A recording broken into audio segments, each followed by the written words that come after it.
All right, folks, welcome to the Taking the Lid Off podcast. And today we've got a special guest, Mr. John Karuza, who is my first squad leader, my first squad leader. And we'll explain all that, but let me read you a quote first. So, your example is far more influential and inspiring than any words of instruction or threats or even words of encouragement. And that's a quote from Jonathan Lockwood Hugh, I think's how you say his name. But I believe it's a fitting quote for some stuff we're going to talk about today. Because John's a person who set the example for me early on. He may or may not have tortured me a little bit as well. But he set an example for me as a leader. We're gonna get into some of that. But John, if you would first just give us a little brief background about you. Okay.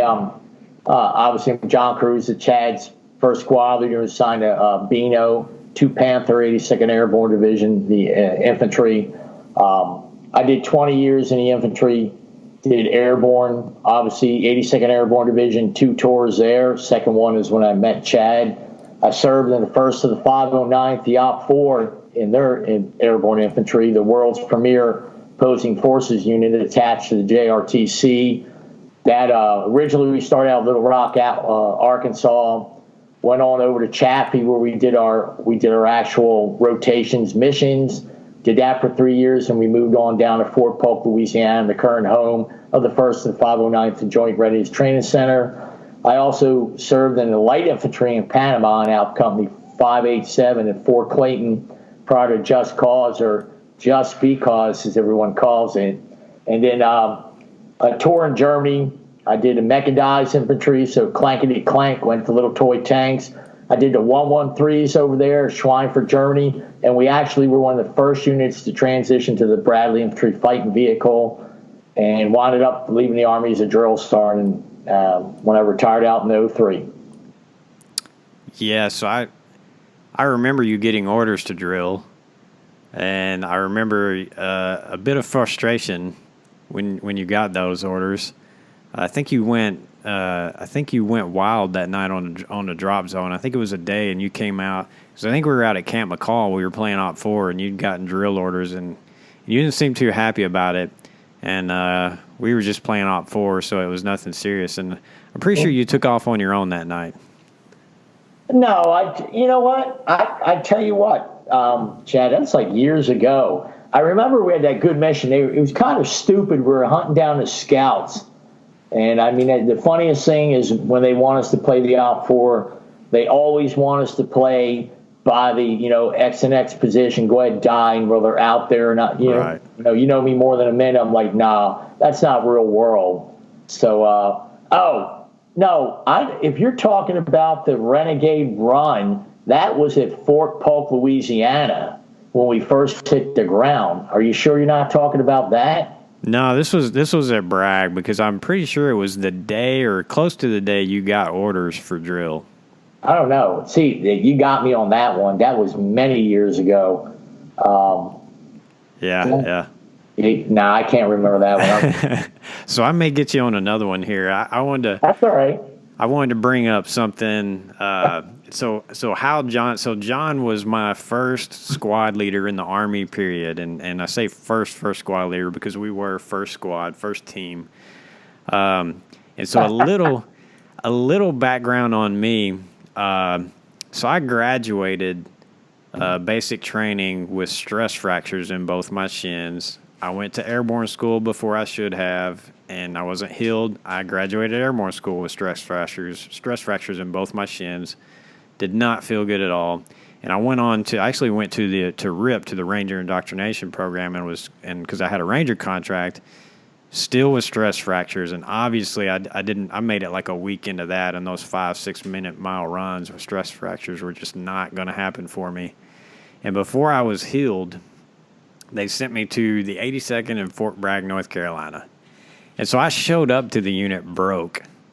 And I went through the normal, you got the reception battalion, you have to go to there and do your in-processing and all that. And then they send you to the unit. And I show up to the unit, and one Staff Sergeant John Karuza was not too happy to have a broke guy showing up to his squad. And I thought he was going to kill me. He was yelling at me, and you may not remember this, but you were giving me the what for. But I got this guy. I can't even use. I mean, I can't remember exactly what you said, but it was pretty good. And yeah, I was like, this dude is going to kill me. and I just remember standing in ops, and we had that guy. It was a staff sergeant that was there. He was kind of broke, Desert Storm era guy. I can't remember his name, but he was the ops guy anyway. And yeah, I was like, oh well, here we go. And that was. Do you remember that at all?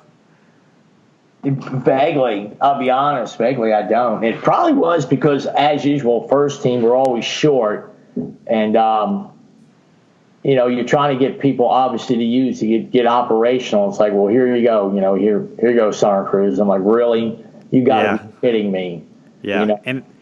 And the thing about it, I mean, I don't blame you one bit. That was a great welcome for a young paratrooper in those days. Now these days, maybe a little different. That probably wouldn't work, but in those days it was.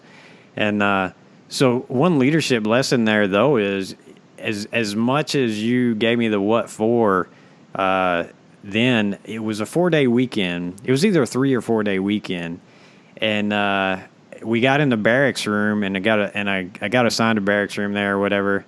And we go in there, and everything was different. You were calm, collect. You know, you're like, all right, you know, what do you need? You got everything you need, you know. And in the end, took care of me.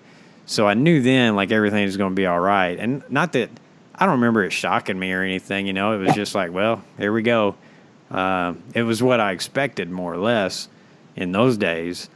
But yeah, it was cool. It was a shock and awe, and then in the end, it was like, okay.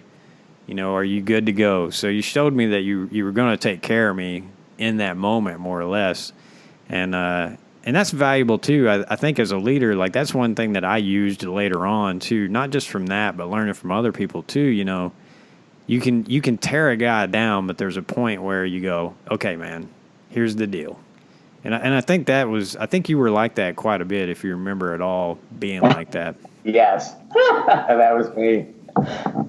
Yeah, but in those days we could be pretty harsh too. Like that, you know, there were some smokings that went on and some things that went on back then that probably would not be as well received these days. I don't think. No, it's not. Even when my son went in, totally found out in the infantry, unacceptable. You know, you don't do that, and it's like really, it's like, you know, we're supposed to be disciplined soldiers. We're not everybody else. And, you know, when you're in the airborne infantry, yeah, it's the same thing. We're cut above the rest, you know, disciplined soldiers. We're not a bunch of yahoos just here wearing a uniform, you know. So Right. Yeah, and I took a lot from that in our time there. And we had we had a really good squad back then. It was a good bunch of guys. You know, we had some outliers here and there, some dudes that needed a little bringing up, but it was a good squad, and I was trying to think. So when I was on my way home from work today, I was thinking about our interview, and I was trying to think, like, I don't remember. I was broke, and I can remember having trouble physically on some of our fire break runs and whatnot, because, you know, I think that was when Bino, correct me if I'm wrong, was kicked off of Ardennes. We weren't allowed to go out on Ardennes. Yes.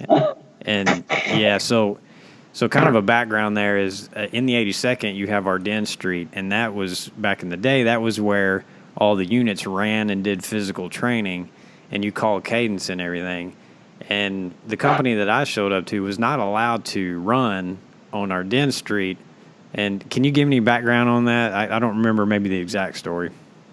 You know, Chad, probably, I don't know. I know we did a lot of cadences, and at that time, the one or two sergeant majors thought was unacceptable, couldn't do it. And I forget what the final straw was. It calls it like, okay, Bino, you can just go run the wood line. You know, who knows? It might have been grabbing guidons. It might have been the units that, you know, we outright, like I used to cross us over to Pogue Land, and you all knew the Pogue Land. Yeah. That wasn't received too well. You know, I don't know. Honestly, that's forever and a day. You might God, I don't know, maybe Mario or Ken Crothers, the bro man, might remember. Yeah, that was a long time ago, but I just remember we would run the fire breaks as a company, got on and everything, because we weren't allowed to run on our dens. And those sandy fire breaks and everything, with my shin still recovering, broke me off. So somewhere in there was a recovery for me, and I wish I could remember, like, what my mindset was or whatever, because I remember, too, doing a road march out to they call it Live Fire Village now, but I can't remember what it was called back then. It's across from Sicily. Yeah. But we used to go out there and do some live fires, and we'd road march out there. I think it was about 8 to 10 miles. Yeah. And I remember falling out of that, struggling and whatnot. And it's funny to think, because I later, it didn't take me too long, and later on I was, going to scouts and became a PT stud eventually. But I struggled back then for a bit, and so I know the team that we were on and everything, I'm sure played some part in me Lasher, getting back. Yeah, Lasher. I mean, Lasher was one of the best ones that I felt. He did time in the Range Battalion. He got tossed out of there for like everything else. The Range Battalion do one stupid thing and off you go. They send you 82nd, which I used to say in the 509th even. I used to tell the Rangers, thank you for the gift, because I've had some of the best disciplined and trained soldiers I've ever met in my life come from the Ranger Battalion.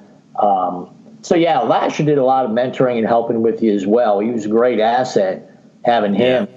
I mean, he was. Here's one for you if you remember. You remember you used to have to pull a lot of CQ when you were broke in the beginning? Remember that?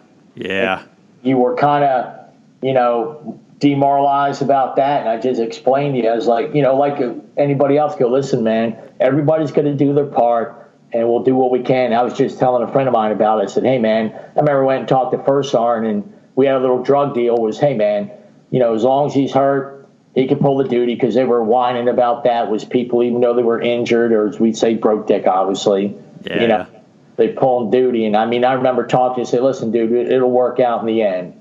And I do remember we talking about that, and it kind of helped you out. Like, yeah, okay, I get it. Everybody's got to do their part. Yeah, it was. I remember that being tough, because I wanted to be a hard charger, wanted to go do my job, but I realized too that I had a little recovery to do. Which is partly my fault, because I didn't do what I needed to do between basic and airborne and rib and all that, and I was trying. I was a young hard charger, and I outran my headlights big time.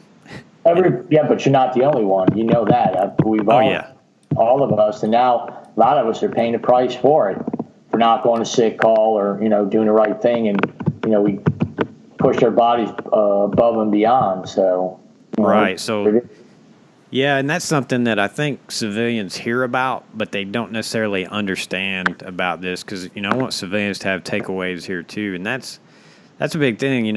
For me, until I had about 6 months left in the Army, I had never gone to sick call, aka the doctor, the clinic, whatever you want to call it, and said, hey, my knees and ankles give me problems.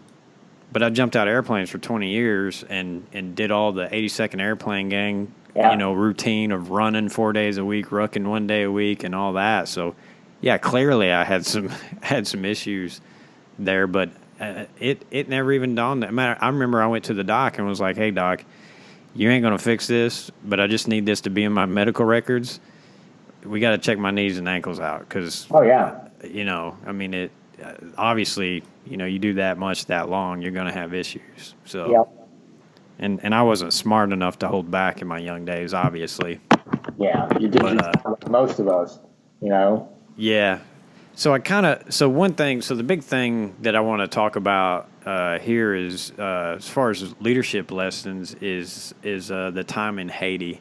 And I know I've discussed this with you before. I've actually written blogs about it. So if anybody out there has written about it, I want to go over the Haiti story, which was really formative for me as a leader, and John setting the example for me. But to give you some background, so we deployed to Haiti in '99, and we went there as a peacekeeping mission.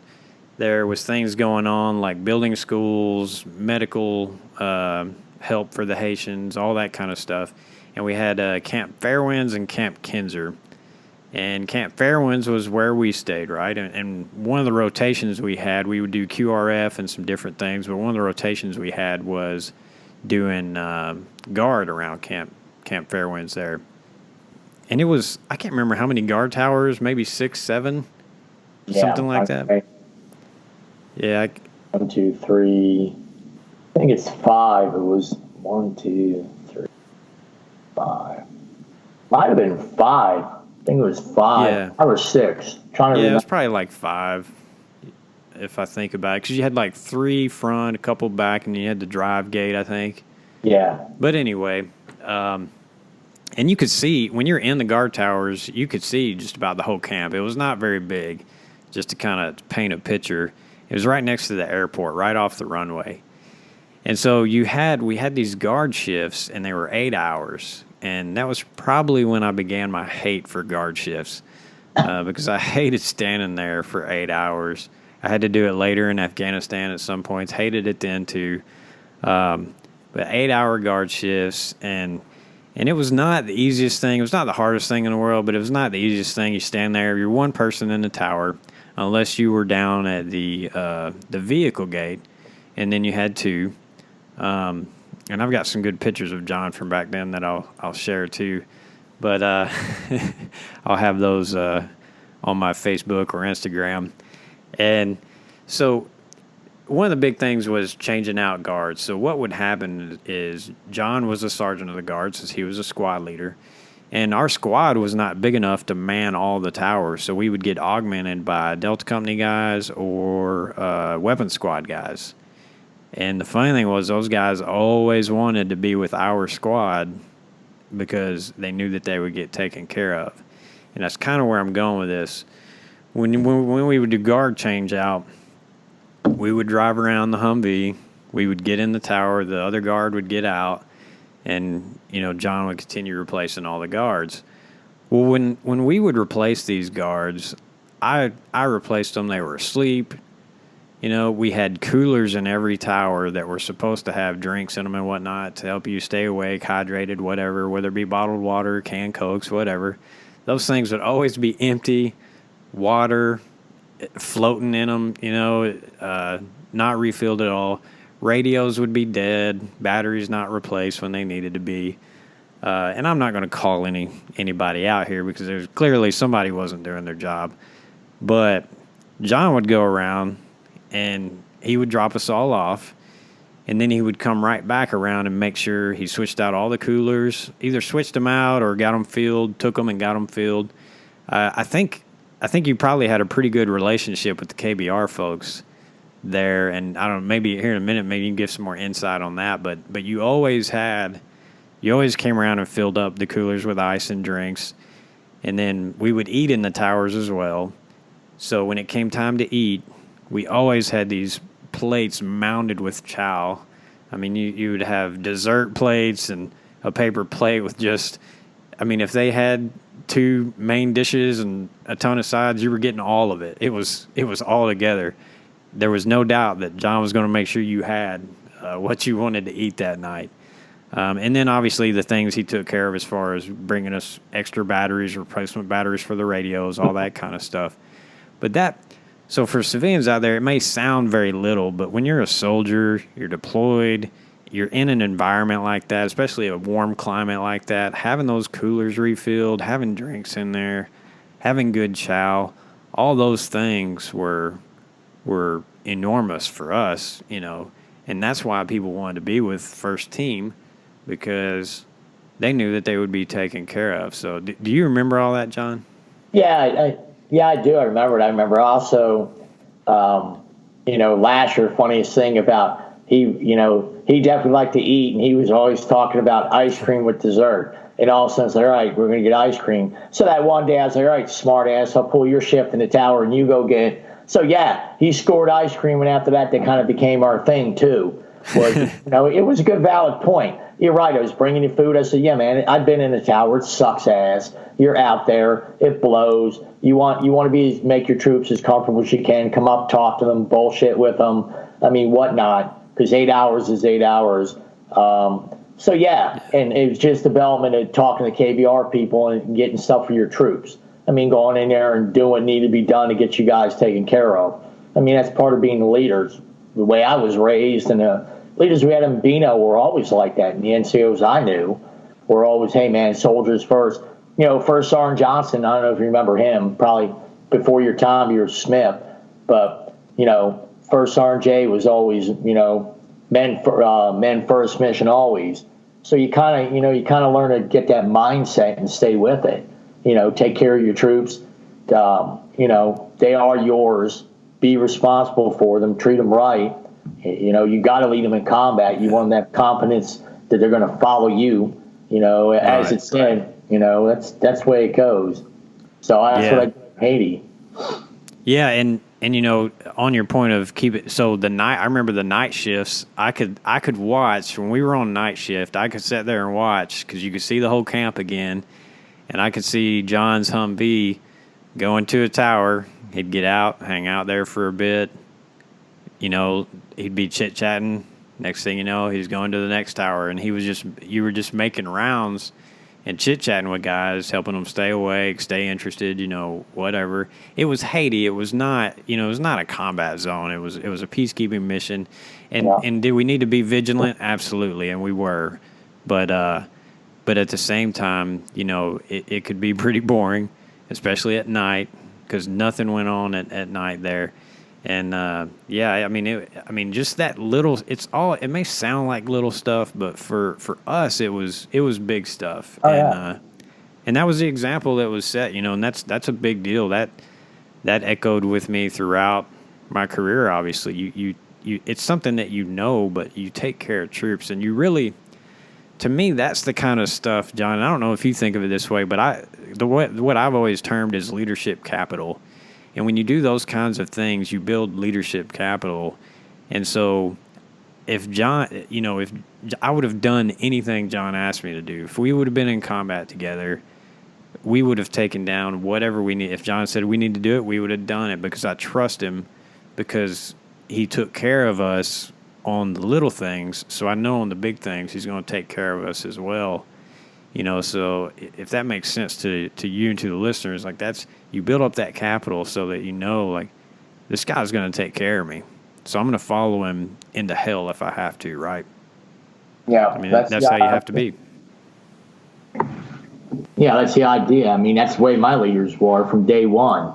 You know, you got to build confidence in your leaders, and now they're going to take care of you. You're going to go to war together. You want to follow them. And I'm like, okay, if I can't trust this individual to do some peacetime exercise where we don't give two craps about us, what happens when things hit the fan and it's out there and it's real? Is he going to take care of us or take care of him? You know, what's it going to be? And you're right, it's got to be from day one, from when we get you. You get a new soldier all through the whole time you got him. I mean, it never stops. I know people that think, well, after I had them, these guys have been with me for 2 years and, I don't have them. Like, dude, it never stops. You should always be showing that demonstration, leading by example, and taking care of them, just to reinforce it. You have to. Yeah, I mean, that's why we're talking now. I mean, loyalty is loyalty, and that I've still got soldiers that I talk to that were my soldiers when I was a squad leader. I'm going to have some on this podcast, and we're going to talk about stuff. So,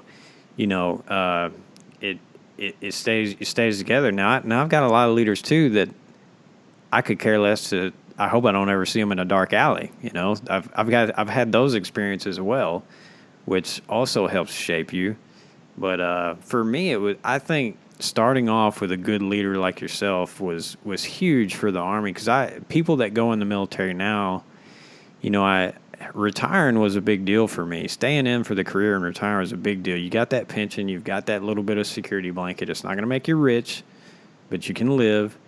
And I tell guys now, I'm like, look, just stick it out, because if you start off with I think that's probably what kills a lot of guys and gets guys to get out of the military early on, is because they start off with a bad leader and they think that's what the military is. Yeah. Which is sad, but it just is what it is. Well, I saw it with a regular unit. I mean, one story, as I I got to do a contract, and obviously the security. I was a shift leader out at a Cobb out in the middle of nowhere in Afghanistan. Show up, there's the National Guard unit. I mean, they are what you picture they are, right? The problem started when it got replaced by a regular Army unit. I'm not going to say who they were. Well-known, well-renowned. They started off for the first week or two, but after that, like their SOGs at night, day or night, they hang out in the top, didn't troop the line. It was me checking on my Afghanis in the tower, checking on American troops, and after a while, they're asking me for stuff. Can I do this? Can I do that? And I'm like, what the hell happened to the military? And then, of course, some of our people we know, I started asking, we're in. I'm like, and they said, yeah, it's just a horrible trend of the leadership at the NCO level. Because the officers, I don't care. I mean, don't get me wrong, we said the good ones. But it's always been the NCOs lead from the front. And I'm looking going, Jesus Christ. And I go, man, I'm a crusty old dude with long hair. And these guys are responding to me. And I'm taking them over. I feel goddamn like I'm back in the military again. I'm back with a squad, trying to take care of them. It's just horrible. Yeah, and I had experiences like that later on, too. I remember, so when I was at the Special Warfare Center, we would do our jumps a lot of times out at Camp McCall. And I don't know how much you remember out there, but if you're driving to Camp McCall, there's an intersection. It's actually a four-way stop now, but before it was just a two-way. It's that main highway that cuts across, and there's like the one gas station that you can get snacks at there, and I can't even remember the name of it now. Spent a lot of time there while I worked at SWIC, but anyway, that intersection was just it was not a good spot. There was wrecks there every now and then, and we had a jump out at McCall, and of course it was an dark 30 jump, and I'm headed out there, and there's also some undesirables in that area too. There may or may not be a good place to buy meth around there. I'm not sure. It's that kind of area. You see some people out there with some issues, and there had clearly been a wreck. I mean, somebody had tried to go across and just got smashed, and there was about 3 vehicles involved. And I mean, this had happened a little bit, and I'm coming up, and obviously there's people just, going across because we've got a jump going on. So, there's a tons of people headed out to Luzon drop zone. And I look over, and one of the guys is in multicams. And so I stop. And I go over there and I'm like, hey, you good? And I see that he's a E5, a little younger, not too young, but a little younger, probably, late 20s, and he's a young E5. At the time I think I was an E8. I think I had made E8 at that point. I think I was chief instructor. But I stop and I hang out with the kid, and I'm like, okay, well, I text my first sergeant stuff, and I'm like, hey, I'm hanging with this kid. I'm going to stay here with him. I'll be there. I'll make it to the jump on time or whatever. And then he was one of the jumpers too. So, but here this guy was. He wasn't one of our students yet. He was in the holdover company, young E5, and I was the only one that stopped.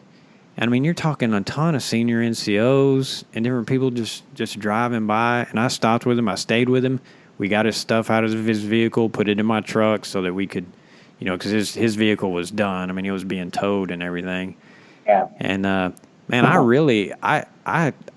gave out a little speech after that one, even though I wasn't really in charge of anything at the time. I was like, look, and I may have sent an email for the people that I couldn't reach verbally, but was like, hey, this is not how we do it.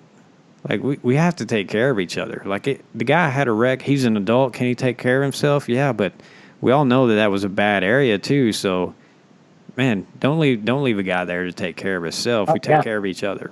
Oh, yeah. Agreed. Yeah, good thing you did that, man. Glad you did. Yeah, I know it just blows your mind to watch people, especially in uniform, drive by another person in uniform. I was standing by the side of the road that was involved with a wreck and don't even think, hey, or like you did, check up to make sure they're okay and everything's all right, Regardless of the area, somebody should have stopped. Right. Should have been there way before you to check on their status. Did they need anything? And that's a problem, too. I'm kind of going to hit it for you. Maybe you're trying to get at it. I've seen it in the past, too, in the military, where people think because they're not in their unit that there's no responsibility for them. Like I've seen on the drop zone many a time. They think, oh, well, I don't recognize the face. I'm not going to stop you. Just blow right on by. Oh, well, somebody else will get it. Or, I've seen NCOs, other units, we question them about a soldier, and they go, well, that's not my soldier. I don't care. I'm like, you're an NCO, bro. You're supposed to be doing your job. It doesn't matter. We're all, hello, last time I checked, you're an NCO, and soldiers are soldiers, and you should, as a leader, be checking up on them regardless of who they belong to, patch, headgear, whatnot, find out if they're okay or they need on-the-spot corrections. It doesn't have to be your unit. So, absolutely. Absolutely. Yeah, and I've always been that way, and I know you instilled that in me as well, but I've always, you take care of each other. I probably even got some good stories from Myrtle Beach where soldiers taking care of other soldiers. I know you remember our good friend Abel Alejandro Olahapo, and I've had to go after him in Myrtle Beach too. I'll leave that alone. Maybe I'll have him on to talk about some of those stories. But oh yeah, I'd like to see you because he actually was sending me a message on Facebook, and it kind of got out there in left field. And I was like, what the hell, is he messing with me or what? But now after talking to you and remembering back, I'm like, okay, now it makes sense. So now leave that one alone. We're not gonna talk about that on the air either. I'll talk about that one on the side if you want, not on the air. So I've taken care of him a few times. It's my pleasure because that's kind of been my place too. Like I was a guy that might stay a little more sober than other people at times just to make sure somebody was watching. But anyway, so Sergeant. So you mentioned Sergeant Lasher earlier, and I think Sergeant Lasher is another good story I'd like to talk about too from Haiti as well. Excellent story. Yeah, because Sergeant Lasher was another great leader in my mind. He took care of the boys, but we knew when it was time to buck up, and yes. What I want to hit on with Sergeant Lasher is the weight issue. So we're in Haiti, and he was having issues with height and weight. He was one of those guys that was fat fit, like he had a belly. He could do his job, do what he needed to do, but he had a belly. Yeah. And the Army's tape system is not forgiving for those kind of people. And they wouldn't promote him. He was well deserving of being an E6, but he couldn't get promoted because he could not make weight and tape. And I get it to a point, but kind of where I'm going with this is Sergeant Lasher put in the work. I remember him running laps around Camp Fairwinds with double RBAs, the body armor that we had. He would put on 2 of those sets of body armors, and he would run laps. Wow. His diet was good. He started eating right. Now he had his ice cream too, but he ate right for the most part, and he got his weight down, and he made, if I remember right, he made weight and tape. Yeah, I think that was after I left, because I know after I left, when I go to the drill sergeant, that things got kind of rough there with him. Yeah. Yeah, and that was not because the first sergeant, it was because the company commander wasn't first sergeant, old Ranger boy. He was kind of lenient towards First Sergeant Smith, if you remember, towards Lasher for that, because he realizes his weight and goal, there wasn't nothing Lasher couldn't get done or accomplished. So, that's little backstory on that. So. Yeah, Lasher was a guy that could do and get anything done. Yeah. He could make anything. He was the guy that you wanted around. Yeah. And I just remember he did what he needed to do. He put in the work and lost the weight, and they still wouldn't promote him. And after that, he just said, all right, and he kind of, for lack of a better term, gave up and was like, okay. And I kind of don't blame him, but that's a leadership failure right there, not on his part, but on our leadership's part, because the guy put in the work. Like, he put in the work. Yeah, I will say, I remember Bino transitioned we changed out first sergeants, come the commanders, platoon sergeant too. So it wasn't, it wasn't kind of a friendly atmosphere. Kind of got a little, definitely what I call too straight Army by the book. Whereas before that, I will say Bino, we weren't exactly the book. It was funny with our SOPs, but overall, our company, the NCOs and officers, we weren't by the book kind of people. But that's kind of why, like, if you remember Colonel Austin, he came back as the ADC, It's like, why does always 2nd Battalion, why does Bravo Company all get tasked? Well, because he knows, just like Sergeant Major Thorpe really knew Lasher really well. I don't know if you remember him. Sergeant Major Thorpe. Sergeant Major Thorpe. Sergeant Major, NCO, yeah. So, I mean, yeah, once we changed things out, it was kind of a sad day. And I'm kind of glad I left because, just so like we're talking about is, the leadership and the taking care of the troops kind of went away. It became taking care of themselves and not, the that actually made the unit. From my, so I don't know. You might know more than me. You were probably stayed a little longer than I did. Once I left out of there, I don't remember. It all became a blur after that. I left not long after you because I went over to Scouts. So I got out of Bino there for a little bit, but and things did change, and I went back to Bino after my little rotation in Scouts, but yeah, things definitely did change. We had some good, some bad, but ups and downs. Later on, Afghanistan time frame, just like Mike Lorario, who I just released the interview with that second episode. He was a great commander. We had some good times under him. Our rotations there, we had pretty good leadership later on, but there was kind of an in-between period there where it was, not terrible, but not great. It was funny because I don't know if you saw it, but I was telling Mike, I was like, look, Mike was like, I really don't have any stories about you as a battalion commander because he wasn't in our business, Yeah. Which was a good thing. But so on officers too, I got a question for you, and I'm curious about this, John. As far as platoon leaders go, how were you on new platoon leaders? It was rough on them. Rough. Yeah.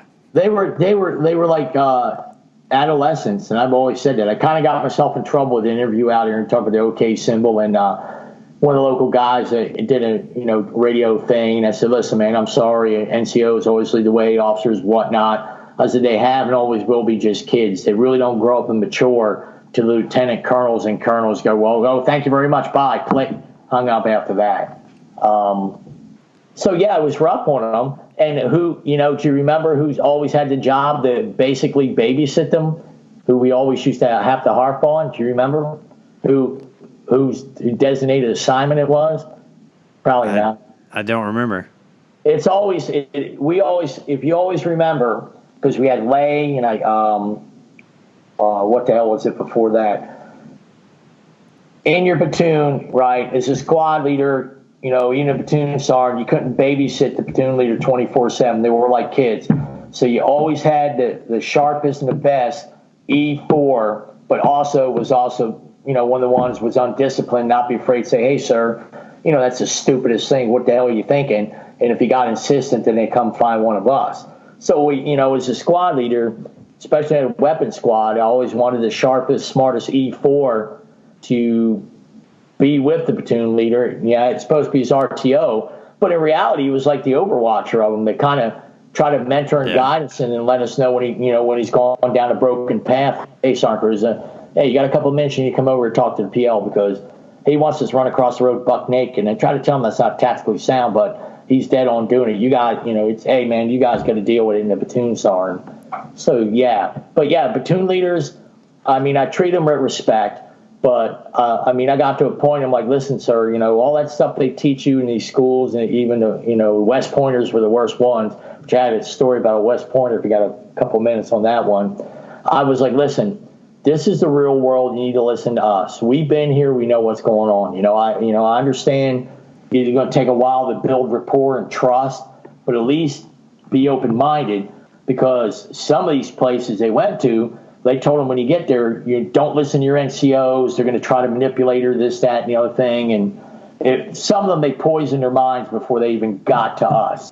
So here you are trying to deal with them. I don't know what your experiences were, but that's kind of what I kind of experienced. Well, you don't know shit, and you're trying to get me. I'm like, no, sir, no, stop. That's not what we're trying to do. Listen to me. Yeah, that's so. I was similar, and I probably didn't get that from you because I probably didn't see that interaction. But I was a terrorist to platoon leaders at first, and there was some. I've had more than one flat out tell me that they hated me to start with, and then when they got to know me, we were good to go, and that always made me smile because I was like, okay, job well done, but it was your job, because you're right, you get these platoon leaders. For people that don't know, in an infantry platoon, you get these young platoon leaders who it's basically a lot of them, it's their first experience in the Army, unless they were prior enlisted, and they come to you and they're supposed to be in charge of the platoon, but they're not really in charge. For any lieutenants or platoon leaders or cadets that may be out there listening, you just need to understand that when you show up to a platoon, you're probably going to take some crap, and that's okay. But two, you kind of need to submit. You need to go in and you need to make sure that platoon sergeant and even those squad leaders understand, hey, you're there, you understand your position of authority. However, you also know that you need to learn from them. Yeah. Because the platoon leaders that go in and they think they know it all already and they think they're really in charge totally, it's not going to turn out well for you. But the other side of that, too, is, look, the Army, the military, is a big organization, and you're going to have some platoon leaders that will go in and they will have to take charge because they have weak NCOs or bad NCOs. And that's a reality as well. But luckily, I wasn't around a whole lot of that. Yeah. But yeah, that was good to hear. I was curious about that because I didn't remember your interaction with PLs, but I know my own was pretty good. It's not your preview. Remember that. What we do behind closed doors, is us. Because you got to remember, obviously, and you were an NCO. There were things that you did with your NCOs behind closed doors and platoon leader, company commander, whatnot, that obviously your soldiers didn't see because it wasn't meant for them to see, Right. Correct me if I'm wrong, right? Right. Yeah. I mean, yeah. So quick story, we were in Afghanistan, and my guys will love this that were from back then, but we were in Afghanistan, and long story short, my squad was good to go. We were squared away. I had them trained. I had them fit. I had them good to go. Another squad in our platoon was not good to go, and it was a lot due to their squad leader was a dirtbag. And one thing that this particular platoon leader wanted to do, and he was a fairly new platoon leader, but he wanted to take one of the team leaders from that squad and make him put him in charge of my squad, and he wanted me to go be the squad leader for that squad so that I could get them in shape. And I was like, look, I won't agree to this at all. If you tell me I have to, then I have to. I was like, but the thing that you're going to have to worry about is my guys are going to kill you. Yeah. Yeah. And that was probably true. Yeah. So what the end result? What happened? Oh, I stayed where I was. So what did they do about that squad leader? Oh, he got sent out. He got sent. I think he went to S&T. But yeah, he got sent packing because he needed to go. This guy, and another quick story. This guy was a guy. I would be out training my squad. We had kind of a deal where even when we weren't out in the bush or whatever you want to say, or we were back just kind of in like a training cycle in Afghanistan. We had a deal where before we went to eat chow at night, we had to do at least like 10 minutes of training. And we would get out there and we might do ready up drills, mag changes, weapons manipulation, something. We had to do something every day, right? And we're out there doing it, and this guy comes out and tries to call me out for showboating because we were doing it out in front of like the company area. But it was Afghanistan. It was on a camp. That was the only place we had really to train, and we had those concrete bunkers, and we because we were using weapons, we would just face the concrete bunkers, to have a safe backstop. But yeah, showboating. I was like, nah, buddy, this is what we call training. Yeah. So. Yeah, good for you, man. Good. So you came a long way from when I first met you. When I met you years later at Prague and heard your stories about you. So yeah. Yeah. You've done well, young man. Done well. Well, part of that's your fault. So. No, I think I'm one of many. I always say that. I talked to somebody lately somebody we know from Beano was saying something about thought, influencing me. I said, listen, man, I always bring up Lasher. I bring up Sergeant Cockrell, Sergeant Jimmy White, Crazy Sergeant Jeffcoat. We had so many great people influenced next to us. First Sergeant Smith, First Sergeant Johnson, Sergeant Major Thorpe. So, it was all around us. So I think it helped shape us and helped shape you guys. So, yeah, it's great I influenced you, but I think it's actually all of us together that, helped make our soldiers what they are. So yeah. Well, you're right, and that's kind of one of the points that I wanted to get out of this, the whole it takes a village thing, You influenced me, but there was also people that influenced you, and there were people that continued to influence me throughout my career as well as you too, I'm sure. There's still people that influence me to this day. It's ongoing, and if you ever stop growing as a leader, you're probably wrong, but yeah, and we did. I benefited from a lot of those good leaders back then. Mario Cockrell, still remember seeing him. Even though I didn't work with him, I still remember seeing him on a regular basis. He was a platoon sergeant, Alpha Company. I was in scouts on the top floor, and that's when I went over there and was a sniper. And passing by, seeing him, he always wanted to BS a little bit, and just a lot of good dudes. Olay, man, Sergeant Lay. I got some stories about Olay as well that I won't air here. Oh yeah, you better not. No, we should tell them, hey, dude, we're going to send your bank account numbers. You better make them checks monthly, buddy, or we'll be telling Lay stories. Yeah. Yeah. Oh man, but good time. So John, we're going on about 45 minutes or so here. Any kind of closing thoughts, man?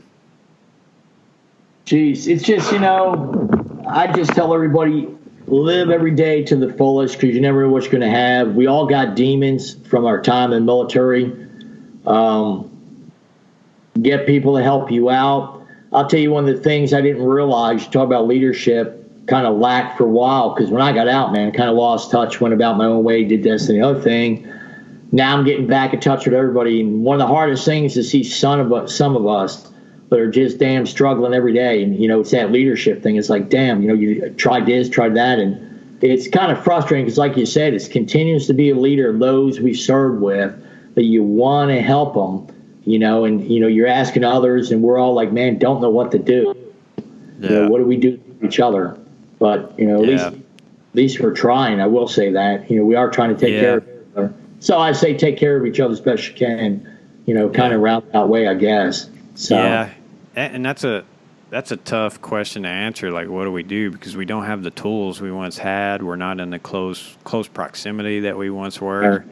And people got to pick themselves up by their own bootstraps sometimes too. And but that's us there to help them as well. So yeah, that and just a shout out. Anybody that served with John or myself, if you're having issues, having trouble, hit us up. We'll talk over here in a second how to find us, but reach out. We'll help each other till our dying day. I have no doubt of that. That's what we do, right? Yes, we do. All right, so John, one question that I want you to ask her. I want to, and I'm doing this because all these great leaders that have been in my life and that I'm going to talk to in this, I want to kind of have a collection of answers to what is define leadership. So if you could just, off the top of your head, whatever, if you could just define leadership. Leadership is just leading by example. It's the be, know, do. You're out there every day, you're leading your troops. So the minute you get up, the minute you go to bed, sometimes as you're going to sleep, what can you do to take better care of your soldiers? What can you do to improve yourself, be a better leader? That's about what I've always felt a leader is, just always being there for them and taking care of them, and that's what it's all about. So that's right. A leader. Yeah, that's good stuff. And, I think that's something that civilians need to take away from us is, even as military leaders, that's a big thing for us. It's not just about yelling at your guys, telling them what to do, giving them orders, all that. You can do that with the rank structure and the way the military is set up. But at the end of the day, if you don't take care of each other, none of that matters, And there's people that do that, but those are the killers. Those are the people that kill the military culture and all those kinds of things. So yeah, well put. All right, so what about your email? How can people find you? Okay, you can get my email, and it'll be combat spelled with a K. So it's Kilo, Oscar, Mike, Bravo, Alpha, Tango, 1990 at yahoo.com. Just hit me up if you want to talk to me or say something, good, bad, or otherwise. Send it my way on whatever you have to say, or if you want me to help you out with something, I will. If not, I'll give a chat or somebody else and see what we can do. All right, and I forgot to even mention the Combat Karuza thing. So I'll end it with this: Combat Karuza. So John had 2 combat patches. If you're unfamiliar, you have in the Army you have your unit patch, which is on your left shoulder, and then if you go to combat with that unit, there's some requirements there or whatever. But basically, if you go to combat with that unit, you can now put that patch on your right shoulder. Well, John had 2 combat patches in a time when hardly anybody had combat patches, so we called him Combat Karuza, and that's kind of stuck with him. And it, after years, it may be a big thing again now. I don't know. But, for most of my career, it wasn't after 9/11, obviously, because after that, everybody was getting combat patches and combat infantry badges. But back then, before 9/11, it was like, oh, man, this guy's been to combat. Like, holy cow, which is, as an infantryman, that's the pinnacle. And one more thing I forgot. If you look right here, and I set all this up on this wall before I decided to start this podcast, but there's my good old plaque from Haiti. Yeah. Yeah, had the dudes make that over there by Camp Kinzer. So, that's a cool little artifact back there, I guess. Yeah, it is. All right. John, I appreciate you coming on and talk to me. It's been fun. Thank you as well, Chad. I'm glad you took the time to, talk to me. I really appreciate it. It's, very humbling. So wish you all the best, you and your family, and good luck with your podcast here. And hopefully we'll talk again. Thanks, John. Yeah, we'll talk again, and we'll have you on again some other time, maybe to tell some of these stories. Okay. Good seeing you, brother. I think something we need to keep behind closed doors. Yeah, probably. Yeah. Anyhow, Chad, I'll be more than happy to talk anytime, man. You have a great night. Thanks again, all right, man. man. You Thank too. You. Honored. Thank you. Thank you.